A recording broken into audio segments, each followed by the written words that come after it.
চলতি বছরের নভেম্বর মাসে যুক্তরাষ্ট্রে অনুষ্ঠিত হবে প্রেসিডেন্ট নির্বাচন।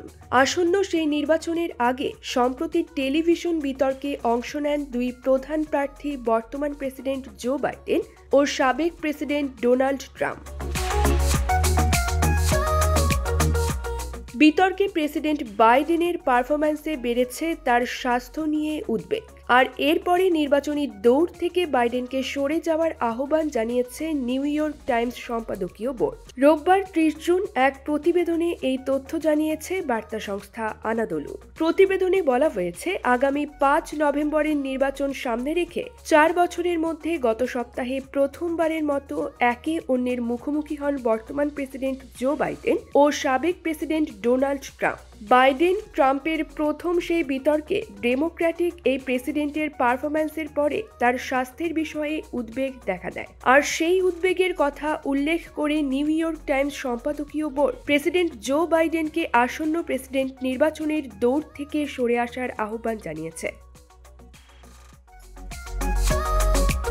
জো বাইডেনের বর্তমান বয়স 82 বছর এবং আসন্ন নির্বাচনে জয়ী হলে তিনি যখন দ্বিতীয় মেয়াদ শেষ করবেন তখন তার বয়স হবে 86 বছর। তিনি হবেন সবচেয়ে বয়স্ক প্রেসিডেন্ট। দেশের সেবা করার জন্য প্রেসিডেন্ট বাইডেনকে নির্বাচনের দৌড় থেকে সরে আসা উচিত শিরোনামে এক সম্পাদকীয়তে নিউ ইয়র্ক টাইমস সম্পাদকীয় বোর্ড যুক্তি দিয়ে বলেছে, আমেরিকান জনসাধারণকে আরেক মেয়াদের দাবি পূরণের ক্ষমতা সম্পর্কে আশ্বস্ত করতে ব্যর্থ হয়েছেন জো বাইডেন। নিবন্ধে বলা হয়েছে, তবে যা সরলভাবে দেখা গেছে তা ভোটাররা উপেক্ষা করবে বলে আশা করা যায় না। জো বাইডেন আর 4 বছর আগের মতো সেই ব্যক্তি নন। সম্পাদকীয়টিতে বাইডেনকে তার দ্বিতীয় মেয়াদের জন্য পরিকল্পনা প্রকাশ করতে এবং রিপাবলিকান প্রতিপক্ষ ডোনাল্ড ট্রাম্পের উস্কানি মোকাবিলায় বিতর্কের সময় বাইডেনের সংগ্রামকেও উল্লেখ করা হয়েছে।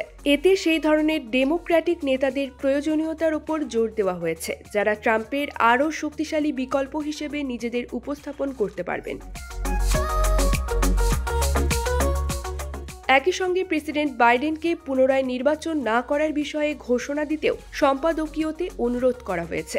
অবশ্য বাইডেনকে পদত্যাগ করার আহ্বান জানানো সত্ত্বেও আগামী নভেম্বরের শেষ পর্যন্ত বাইডেন এবং ট্রাম্পের মধ্যে প্রতিদ্বন্দ্বিতা হলে তাকে সমর্থন করার অভিপ্রায় প্রকাশ করেছে নিউ ইয়র্ক টাইমস সম্পাদকীয় বোর্ড।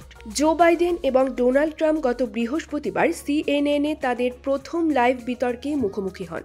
বিতর্কে বাইডেনের পারফরম্যান্স দ্বিতীয় মেয়াদে তার বয়স এবং ফিটনেস সম্পর্কিত উদ্বেগ দূর করতে ব্যর্থ হয়েছে। এই কারণে তার এই বিতর্ক পরবর্তীতে ব্যাপক সমালোচনার সম্মুখীন হয়েছে। বিতর্কে বাইডেনকে তার বয়স সম্পর্কে প্রশ্ন করা হয়। তিনি যখন দ্বিতীয় মেয়াদ শেষ করবেন তখন তার বয়স হবে 86 বছর। তিনি হবেন সবচেয়ে বয়স্ক প্রেসিডেন্ট। প্রেসিডেন্ট বাইডেন জবাবে বলেন, একসময় তিনি সবচেয়ে কম বয়সী আইন প্রণেতা বলে সমালোচনার শিকার হতেন এবং ট্রাম্প তার চেয়ে 3 বছরের ছোট এবং অনেকটাই কম যোগ্য। বাইডেন আরও বলেন, রেকর্ড দেখুন ট্রাম্প যে ভয়ানক পরিস্থিতি রেখে গিয়েছিলেন সেখান থেকে কিভাবে ঘুরে দাঁড়িয়েছে। News desk, UKBD Times.